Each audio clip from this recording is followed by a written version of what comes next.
하나님 아버지, 오늘도 하나님 앞에 나와 예배하고 주 예수의 마음과 생각을 생각하여 담게 하시고 하나님 앞에 한 걸음 더 나아갈 기회를 허락하심에 감사합니다. 예배 가운데 마음과 생각이 주를 향하게 하시고 성령으로 우리의 마음과 생각에 심으시는 말씀이 깊이 뿌리를 내리고 우리의 삶과 선택을 바꿀 수 있게 하여 주시옵소서. 믿음으로 언금한 손길들 위에 복을 주시고 하나님을 사랑하며 기억하여 행동하는 모든 일에 약속하신 대로 갚으시고 채우시고 풍성케 하여 주시옵소서. 예수님의 이름으로 기도하였습니다. 아멘. 하나님의 말씀은 요한복음 14장 1절에서 10절까지 말씀을 함께 합독하겠습니다. 요한복음 14장 1절에서 10절까지 말씀입니다. 함께 읽습니다. 시작. 너희는 마음에 근심하지 말라. 하나님을 믿으니 또 나를 믿으라. 내 아버지 집에 거할 곳이 많도다. 그렇지 않으면 너희에게 일렀으리라. 내가 너희를 위하여 거처를 예비하러 가노니 가서 너희를 위하여 거처를 예비하면 내가 다시 와서 너희를 내게로 영접하여 나 있는 곳에 너희도 있게 하리라. 내가 어디로 가는지 그 길을 너희가 아느니라. 도마가 이르되 주여 주께서 어디로 가시는지 우리가 알지 못하거늘 그 길을 어찌 알겠사옵나이까. 예수께서 이르시되 내가 곧 길이요 진리요 생명이니 나로 말미암지 않고는 아버지께로 올 자가 없느니라. 너희가 나를 알았더라면 내 아버지도 알았으리로다. 이제부터는 너희가 그를 알았고 또 보았느니라. 빌립이 이르되 주여 아버지를 우리에게 보여주시옵소서. 그리하면 족하겠나이다. 예수께서 이르시되 빌립아 내가 이렇게 오래 너희와 함께 있으되 내가 나를 알지 못하느냐. 나를 본 자는 아버지를 보았거늘 어찌하여 아버지를 보이라 하느냐. 내가 아버지 안에 거하고 아버지는 내 안에 계신 것을 내가 믿지 아니하느냐. 내가 너희에게 이르는 말은 스스로 하는 것이 아니라 아버지께서 내 안에 계셔서 그의 일을 하시는 것이라.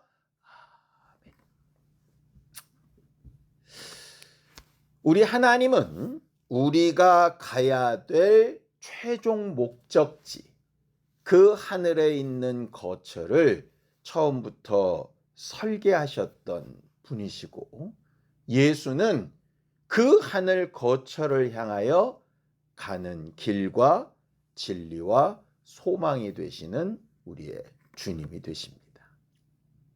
신앙생활의 최종 목적은 올 한 해 우리가 계속 가고 있는 것처럼 하늘 가는 그 여정의 끝에 예수께서 만들어 놓으신 거처다라고 이렇게 성경은 말을 하죠. 본문을 좀 보겠습니다. 요한복음 14장 2절에서 3절입니다.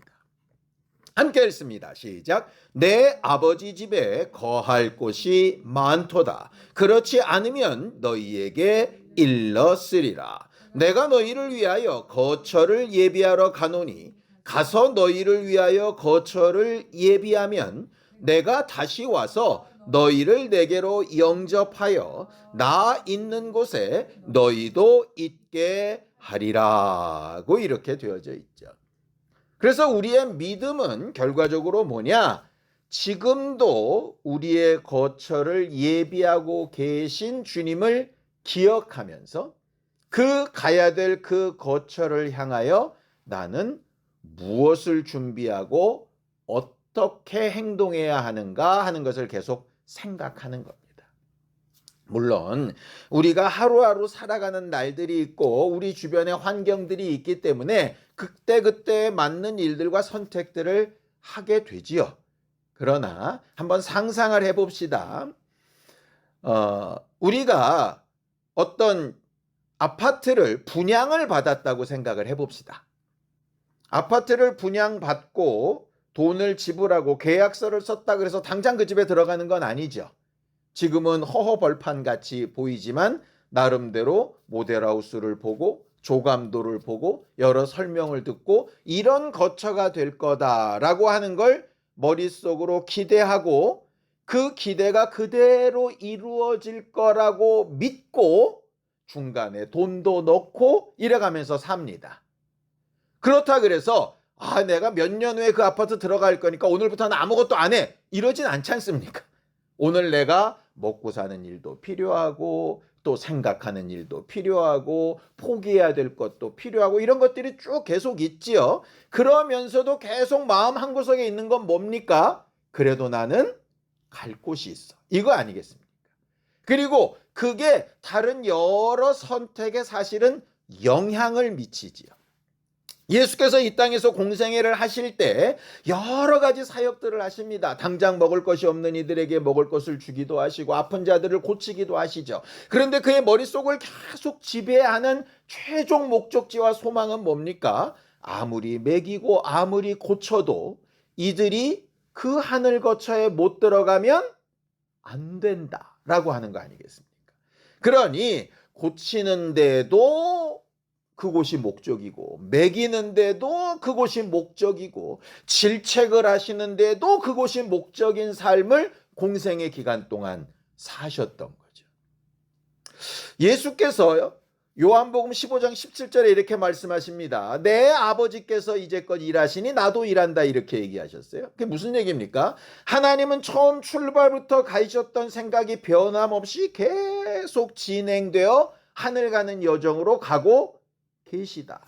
나도 아버지와 동일하게 그렇게 가고 있다. 그래서 영광을 받으실 때도 그 목적이고 십자가에 달리실 때도 그 목적이었고 심지어는 무덤에 들어가 계실 때에도 그 목적이었다라고 이야기를 하시는 거죠.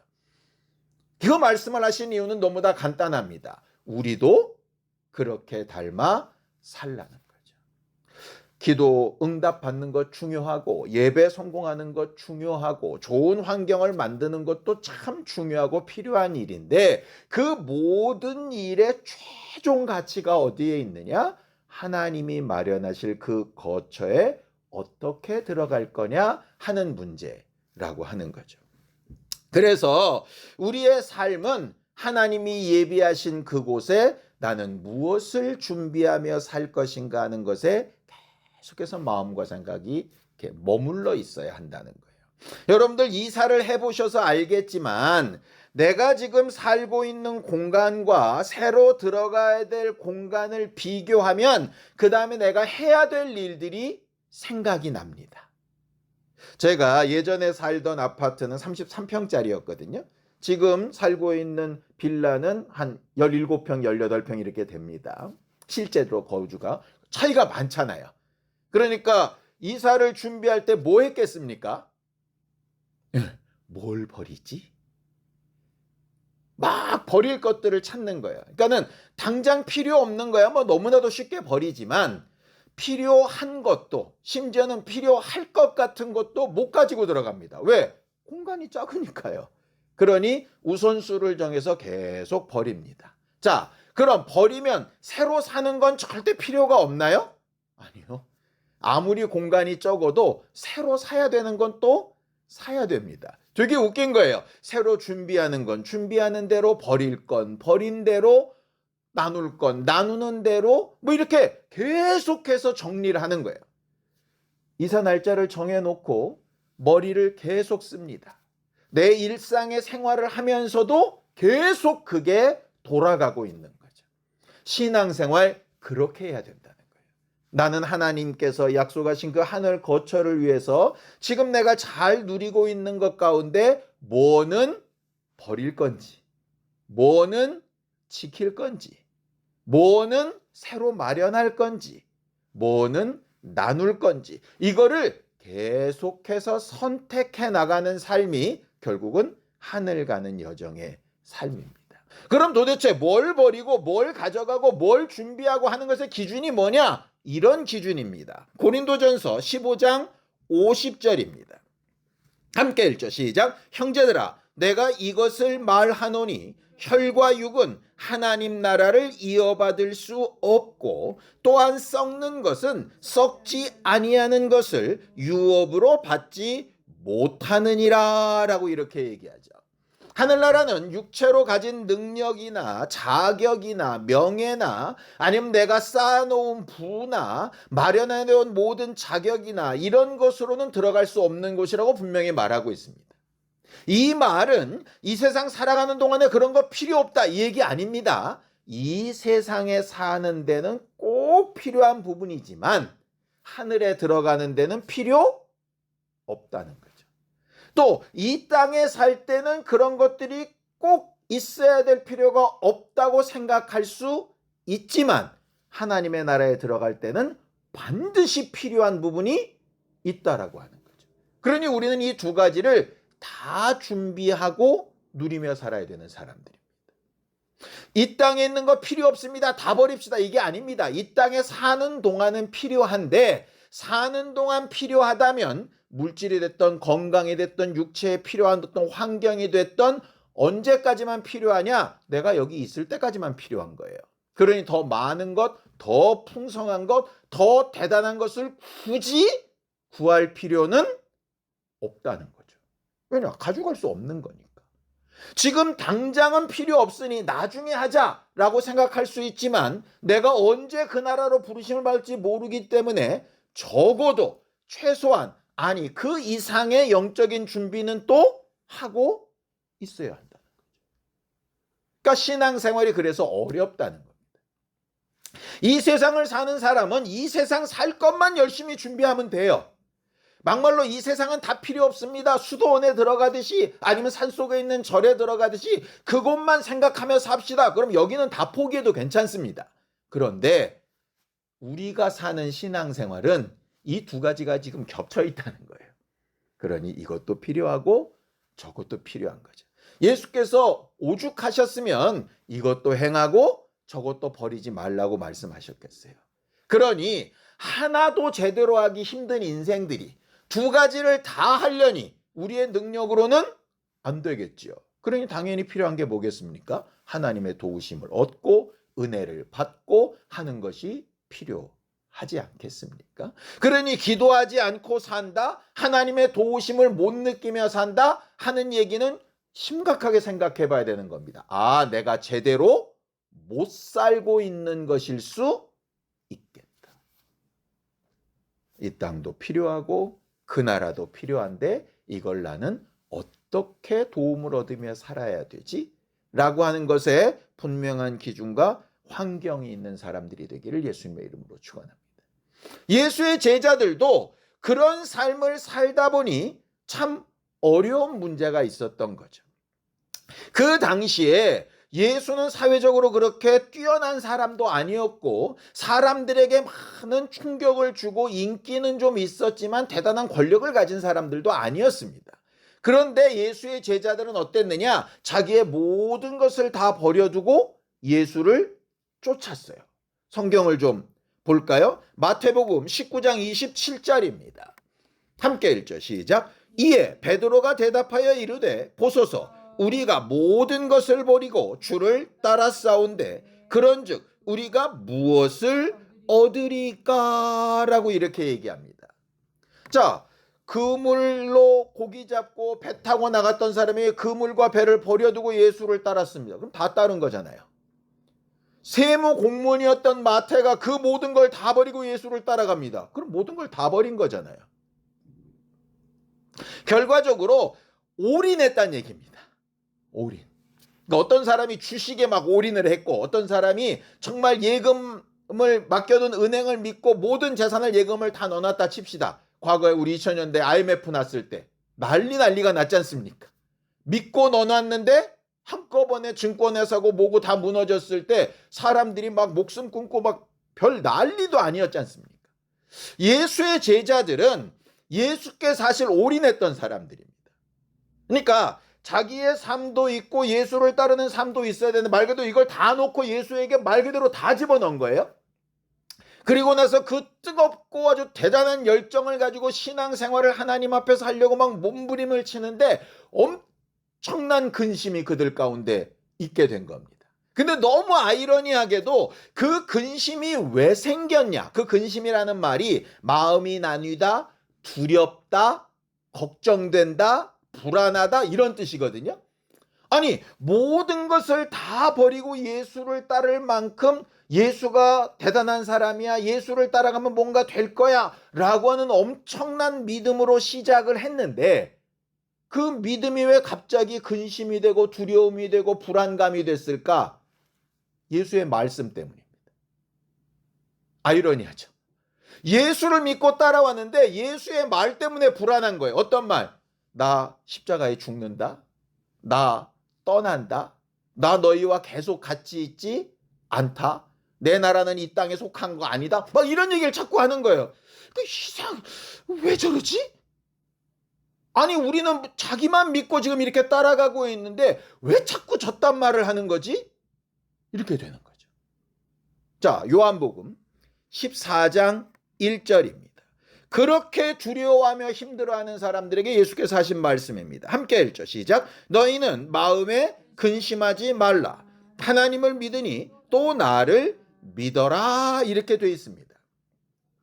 근심하지 말아라. 두려워하지 말아라. 불안해하지 말아라. 근심이나 불안함이나 두려움은 잘못된 거다. 이런 얘기가 아니고요. 근심이나 걱정이나 불안함이 있을 수 있는데 그 불안을 이기는 믿음이라는 게 뭐냐? 그 불안함과 걱정거리를 나한테 맡기는 거야. 날 좀 믿고 따라와봐. 지금까지 믿고 따라왔던 것처럼 좀 그대로 따라올 수 없겠니? 이렇게 얘기하는 거예요. 자, 베드로 전서 5장 7절입니다. 함께 읽죠. 시작. 너희 염려를 다 주께 맡기라. 이는 그가 너희를 돌보심이라. 이렇게 되어 있습니다. 이거는 얘기입니다. 너희가 나를 믿고 배도 그물도 부모도 자식도 내려놓고 나를 따를 때에는 그만큼 내게 신뢰감이 있어서 따라왔던 거 아니야? 그런데 지금 내 말로 두려운 이유는 뭘까? 처음부터 나를 따랐던 게 나를 믿는 거였는지 아니면 너희가 기대하는 나였는지 생각해보고 너희가 믿고 싶어하는 나 말고 나 자체에게 좀 의지를 해봐. 이 말씀이에요. 말이 어려운 것 같은데 굉장히 쉬운 말입니다. 이런 거예요. 우리가 하나님의 나라도 믿고 하나님도 믿고 주의 은혜도 믿고 하나님께서 우리를 사랑하시는 것도 다 믿죠. 그런데 순간순간 두렵고 근심되고 불안하고 걱정되고 어떡하지 뭐 이런 것들 당연히 있지 않습니까? 거기에 정죄감을 느낄 필요는 없다는 얘기예요. 왜냐? 그 당연한 거니까. 우리 연약함 때문에 당연한 거라고요. 왜 두려워하냐? 이게 아니라 두려운 건 당연한 거예요. 근심되는 건 당연한 거고. 예수께서 풍랑이는 바다 위에서 제자들을 야단을 치셨습니다. 그걸 오해하지 마세요. 제자들이 두려워해서 야단을 쳤거나 불안해서 야단을 친 게 아니에요. 예수께서 바다를 잠잠하게 하셨는데 제자들 마음속에 뭐냐? 저가 도대체 뉘기에 바다도 바람도 잔잔하게 하지? 그 말 때문에 야단을 치신 거예요. 왜 불안해했냐가 아니라 불안해했어도 나를 믿고 의지하고 맡겨서 역시 예수님한테 맡겼더니 됐어 라고 했다면 야단 맞을 일이 아닌 거예요. 그런데 깨우기도 하고 부탁한 것 같기도 한데 여전히 이렇게 쉬고 있었다 이 말이에요. 그게 하나님 앞에 책망받을 일이었지 두렵거나 근심되거나 걱정됐다고 두려워한 것 그것이 야단 맞는 부분은 아니었다. 우리도 살아가면서 근심이나 걱정이나 두려움이 있을 수 있는데 그때 어디로 돌아가야 되느냐? 항상 내가 믿고 싶어하는 예수 말고 예수 자체로 돌아가야 된다는 거예요. 왜? 그 일 자체를 허락하시고 거기까지 이끌어 가신 것도 하나님이시기 때문에 그런 거예요. 그것까지 신뢰할 수 있겠는가 하는 거죠. 말 그대로 절대적인 신뢰죠. 그 믿음을 계속 만들고 찾아가야 되는 거예요. 이게 쉽지 않다는 거예요. 그러니까 불안감이나 근심이나 두려움을 못 느끼면 아예 그걸 찾아가지도 않겠죠. 아무 생각도 없는 거니까. 근데 그런 걸 느끼고 생각하는 건 잘하는 일인데 그 일을 어떻게 그럼 다시 맡길까 하는 것에 문제가 남게 되는 거예요. 저는 그래서 때로는 우리가 신앙생활에 나가면서 또 아니면 우리가 살아나가면서 두려움이나 걱정이나 불안감이나 이런 것들이 생겨가는 것이 굉장히 좋은 상태라고 생각을 합니다. 일종의. 말 그대로 우리가 열이 나거나 기침이 나거나 어디 통증이 있거나 하는 게 당장은 그것이 좀 우리를 불편하게 하지만 때로는 그런 것들 때문에 우리가 더 크고 더 중한 상태를 미리 예방할 수도 있잖아요. 그렇죠? 아무것도 없다가 어느 날 갑자기 뻥 하고 두들겨 맞으면은 손을 쓸 수가 없지 않습니까? 그런데 이상함을 느끼고 알아보고 검진을 해봤더니 뭔가 문제가 있으니 그걸 미리 사전에 움직여지고 치료를 하고 대비를 하고 하는 것은 매우 중요한 문제 아니겠습니까? 결국 하나님은 그렇게 우리를 이끌어 가시는 것이고 제자들의 이런 근심이나 이런 상황도 계속해서 예수께서 컨트롤해 나가시고 계시다라고 하는 거죠. 근심하지 말아라. 근심은 나쁘다가 아니라 근심하지 말고 나한테 좀 맡겨라. 이 얘기예요. 근데 제자들을 가만히 보면 복음서에 보면 간혹 이럴 때가 있습니다. 예수께서 자기들끼리 수군거림을 아시고 이런 표현들이 간혹 있어요. 무슨 얘기입니까? 궁금하거나 문제가 생기거나 어려움이 있으면 어떻게 하면 됩니까? 예수께 물으면 돼요. 근데 대부분 제자들이 어떻게 하느냐? 직접 와서 묻는 경우보다는 자기들끼리 모여 앉아가지고 수근수근 야 이거 어떻게 되는 거예요? 어떻게 해야 되는 거예요? 이러고 앉았는 거예요.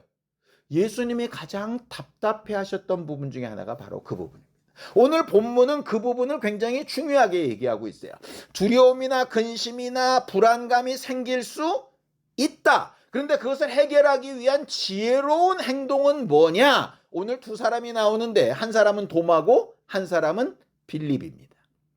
예수께서 내가 가는 길을 너희가 알지니 너희도 그 길을 따라올 수 있다. 이렇게 얘기했습니다. 그랬더니 나머지 제자들은 그 길이 뭐지? 저게 뭔 말이야? 이런 생각을 가지면서도 뭘 못하느냐? 못 물어봅니다. 왜냐? 괜히 물어봤다가 그런 것도 모르냐? 그러면 또 민망할 것 같고 옆에 보니까 옆에는 또 아멘 이러고 있는 거 보니까 쟤는 알아듣는 것 같은데 나는 못 알아. 그럴 수 있잖아요. 근데 너무나도 용감하게 손을 들고 얘기한 사람이 누구냐? 도마입니다. 성경을 좀 볼까요? 요한복음 14장 5절입니다. 함께 읽죠. 시작. 도마가 이르되 주여 주께서 어디로 가시는지 우리가 알지 못하거늘 그 길을 어찌 알겠사옵나이까.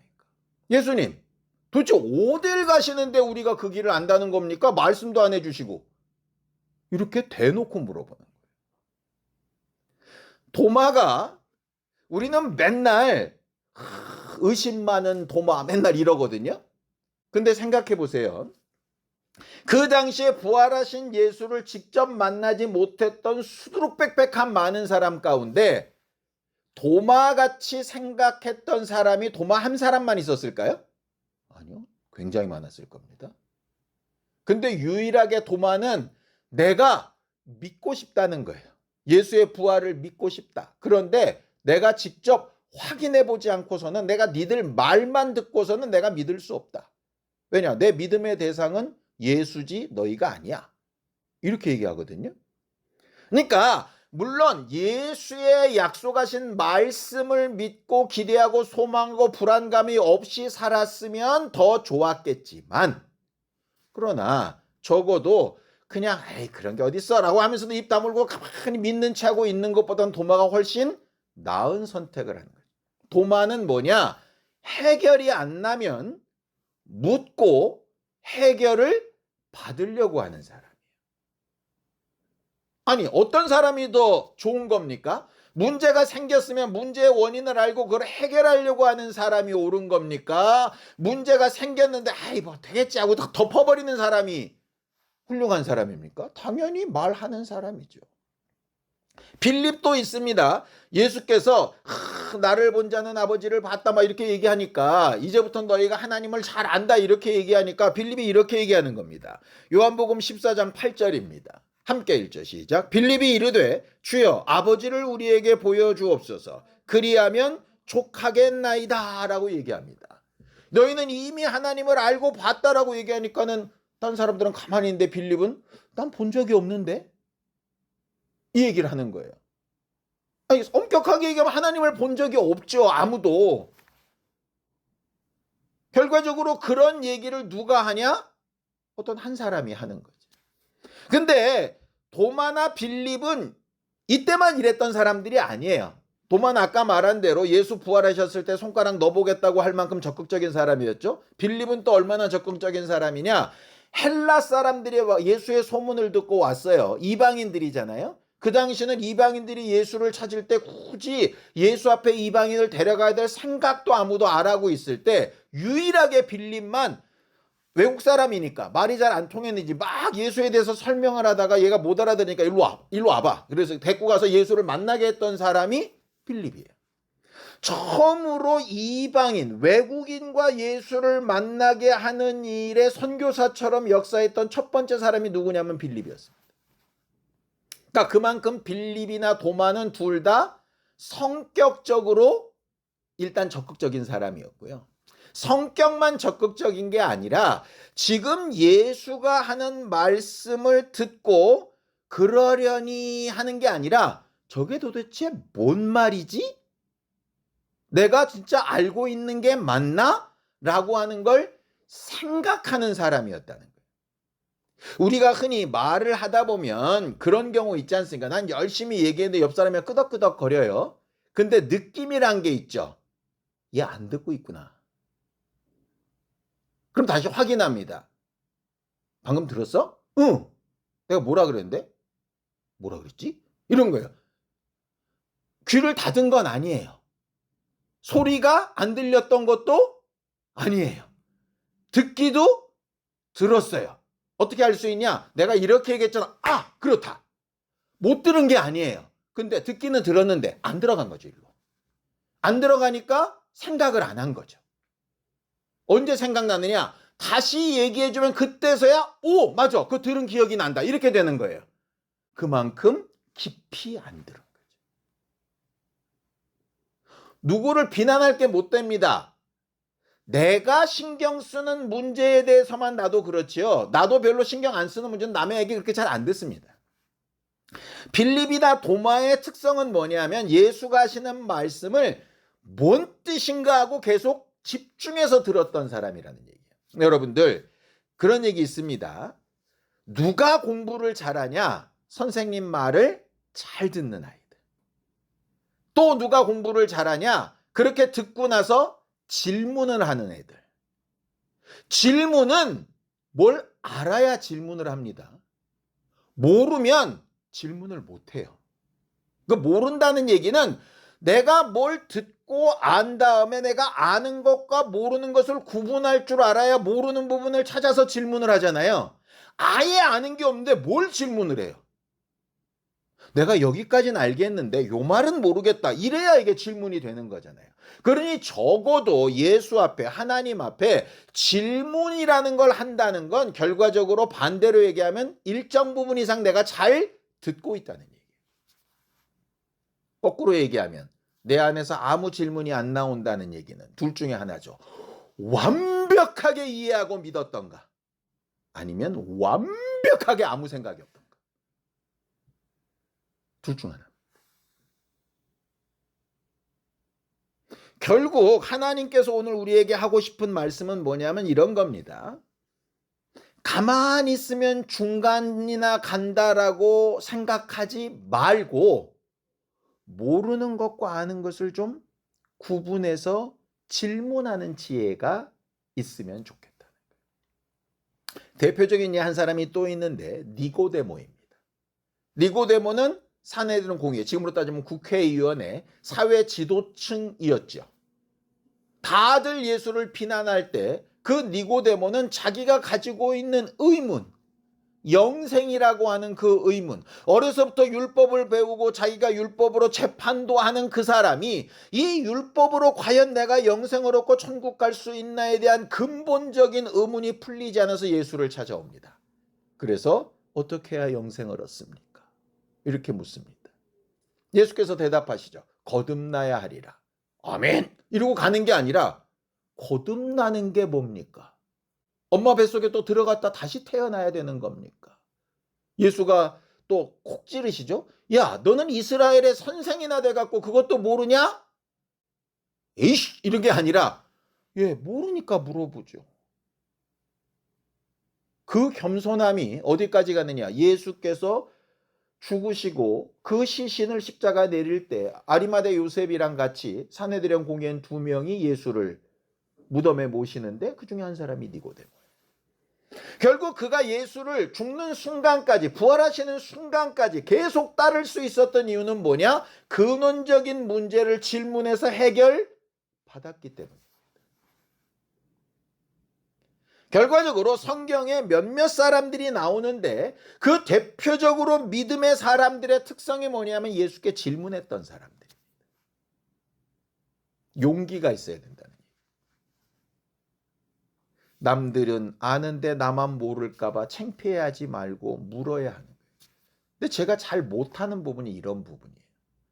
그런데 그거를 해야 한다고요. 자꾸 물어야 된다. 성경을 읽으면서 묻고 모르겠으면 또 묻고 찾아보고 알려고 하고 해결받고 이것이 하늘 가는 여정 동안 계속 돼야 되는 거예요. 자, 디모데후서 3장 14절입니다. 함께 읽습니다. 시작. 그러나 너는 배우고 확신한 일에 거하라. 너는 내가 누구에게서 배운 것을 알아라 라고 이렇게 이야기를 하죠.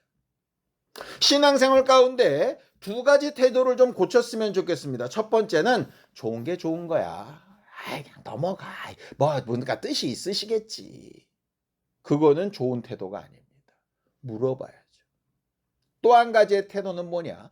사사건건 딴지 거는 겁니다. 정말로 좋은 마음에 정말 알아보고 싶어서 질문하는 게 아니라 시험하듯 묻는 경우 있죠. 예수 앞에 있었던 바리새인이나 서기관들이 대표적입니다. 그들이 예수를 시험하러 물었다 이렇게 돼 있어요. 아나 모르나 보려고. 뭐라고 대답하나 보려고. 내 생각과 같은지 틀린지 보려고. 그 질문은 정직한 질문은 아니에요. 그러니까 무심하게 그냥 좋은 게 좋은 거라고 다 믿는 것도 틀렸고 내 생각에 맞추려고 시험하듯이 묻는 것도 틀렸고 정말 내가 아는 것과 모르는 것을 잘 구별해서 제대로 된 질문을 잘 할 수 있는 게 하늘 가는 여정 동안 살아가는 삶입니다. 예수께서 겟세마네 동산에서 아버지께 그렇게 물었던 게 뭡니까? 진짜 이 방법밖에 없습니까? 그거 아니었습니까? 아니 하나님의 아들도 독생자도 예수 그리스도도 하나님 앞에 풀리지 않는 부분은 해결이 날 때까지 묻고 또 묻고 찾고 또 찾고 응답을 구하셨던 분이에요. 성령이 오셔서 하시는 일이 뭡니까? 생각나게 하시고 깨닫게 하시고 이해시키시는 거잖아요. 그런데 가만히 있으면 그냥 막 생각나게 하시고 막 깨닫게 하시고 막 이해가 되게 하시고 막 그렇게 하시나요? 아니요. 찾고 구하고 두드리는 자에게 열리고 주신다 하신 말씀이 거기에 상응하는 거라고요. 언제 깨닫게 하시고 언제 생각나게 하시고 언제 알게 하시느냐? 구하고 찾고 두드릴 때요. 구하고 찾고 두드리라 그러니까 돈 주세요, 건강 주세요, 맨날 이런 것만 구하고 찾고 두드리지 말고 내가 모르고 있는 부분, 알고 싶은 부분, 알아야 되는 부분, 이해가 안 되는 부분, 내가 그렇게 돼야 된다는 건 아는데 그렇게 안 사라지고 있는 부분, 그 부분들을 질문하고 응답을 구하고 도움을 요청하고 하는 것이 정직한 신앙생활 아니겠습니까? 우리는 과연 배우고 확신한 일에 거하고 있는지 좀 생각해 봤으면 좋겠습니다. 예수께서 제자들 앞에서 이렇게 말씀하셨어요. 마태복음 11장 12절입니다. 함께 읽죠. 시작. 침례 요한의 때부터 지금까지 천국은 침노를 당하나니 침노하는 자는 빼앗느니라, 이렇게 되어 있습니다. 과거 율법의 시대에는 가만히 있고 시키는 대로만 해, 아무 소리 하지 말고 명령한 대로만 해, 이렇게 얘기했습니다. 마치 몽학 선생처럼. 그런데 복음의 때, 침례 요한 이후로 예수께서 오셔서 복음을 말하셨을 때부터는 천국은 어떤 사람들의 것이냐? 적극적으로 전진해서 문제를 해결하려고 하는 사람들의 소유가 된다는 거예요. 하나님 앞에 묻고 예수께 찾아오고 행동하는 거죠. 삭개오가 사람들에게는 다 손가락질 받았지만 어떻게 예수의 초청을 받게 되었나요? 적극적으로 뽕나무 위까지 올라가서 예수를 보려고 하는 그 마음의 표현이 예수께 닿아서 그렇게 된 거 아니었습니까? 그렇죠? 어떤 여인이 이 복음이 전파되는 곳에 이 여자의 행동도 다 기억되리라, 언제 그랬습니까? 아무도 그렇게 하지 않고 사람들이 다 죄인이라고 손가락질할 때 자기가 가진 최고가서 가져다가 깨서 예수의 발 아래 엎드려서 눈물로 발을 씻기면서 적극적으로 자기를 표현할 때 그게 가능했습니다. 막무가내로 막 날뛰라는 얘기가 아니고 내가 할 수 있는 최선의 것을 가지고 나는 뭘 준비하고 뭐를 버리고 어떻게 나를 분별하며 살아야 되는지 매우 적극적으로 예수를 찾아갔던 사람들이 결국은 천국의 소유자들이 되었다라고 하는 거죠. 세상에 이런 말이 있더라고요. 모르는 것은 죄가 아니다. 단 아는 체 하거나 모르면서도 알려고 하지 않는 것은 죄다. 저는 그 말이 굉장히 옳다고 생각합니다. 성경도 마찬가지입니다. 성경 안에 우리가 모르는 게 수두룩빽빽하겠죠. 하나님의 뜻과 하나님의 계획을 우리가 모르는 게 어마어마하게 많겠죠. 그건 당연한 겁니다. 그건 죄나 잘못된 게 아닙니다. 그런데 내 생각이 하나님의 것인 것처럼 아는 체 하거나 아니면 모르면서도 그냥 넘어가 어떻게 되겠지, 그건 운명론자지 신앙은 아닙니다. 신앙은 우리가 믿는 대상을 정확히 알고 의지하는 거지 어떻게 되겠지는 믿음이 아닙니다. 근데 많은 사람들이 어떻게 되겠지가 믿음이 좋은 걸로 포장이 돼가지고 그게 외식인 줄도 모르고 그렇게 살더라 이 말이에요.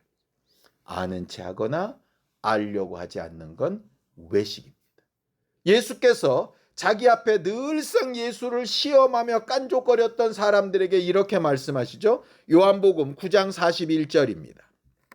함께 읽죠. 시작. 예수께서 이르시되 너희가 맹인이 되었더라면 죄가 없으려니와 본다고 하니 너희 죄가 그대로 있느니라. 똑같은 거죠. 모르면 모르는 것을 질문하여 내게 답을 들을 수 있었을 텐데 아는 체 하며 알려고 하지 않으니 너희의 죄는 그대로 있을 거다. 호세아가 내 백성이 하나님을 아는 지식이 없어서 망한다 했고 하나님을 힘써 알자라고 그 답을 가르쳤습니다. 우리가 살아가면서 하나님을 힘써 알려고 하고 하나님의 말씀을 힘써 알려고 하고 하나님의 응답과 역사를 힘써 받아보려고 하고 그렇게 적극적으로 질문하며 움직이는 신령한 교회들이 되기를 예수님의 이름으로 축원합니다. 아무것도 안 하면 아무 일도 일어나지 않을 수 있습니다. 그런데 비록 실수가 있더라도 뭔가를 하고 찾으면 하나님께서 도우시고 깨닫게 하시는 것을 분명히 얻게끔 됩니다.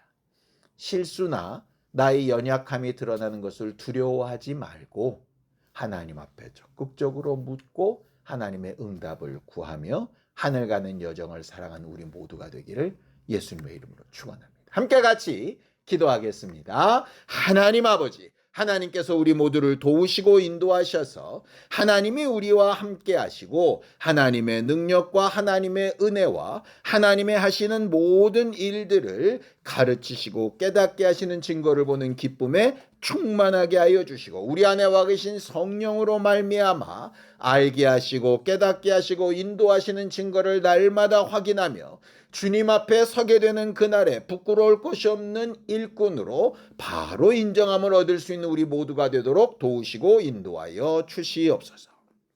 하나님, 우리가 살아가는 동안에 읽는 말씀, 듣는 말씀, 전하여 배운 말씀들이 많이 있는데 그 가운데 알지 못하는 부분을 알려고 하고 깨달으려고 하고 배우려고 하는 겸손한 심령들이 되게 하여 주시고 이를 위하여 묻고 하나님의 응답을 구하려 할 때마다 성령께서 도우시고 가르치시고 생각나게 하여 주셔서 하나님이 위로하시고 도우시는 증거를 많이 보는 우리 모두가 되게 도와주시옵소서. 예수님의 이름으로 기도하였습니다. 아멘. 이제는 우리 주 예수 그리스도의 은혜와 하나님 아버지의 극진하신 사랑과 성령님의 감동하시고 함께 하시는 분명한 증거가 하늘 가는 여정 동안 하나님 앞에 잘 질문하며 응답과 인도하심을 구하려는 우리 모두 위에 이제로부터 영원까지 함께 있을지어다. 아멘.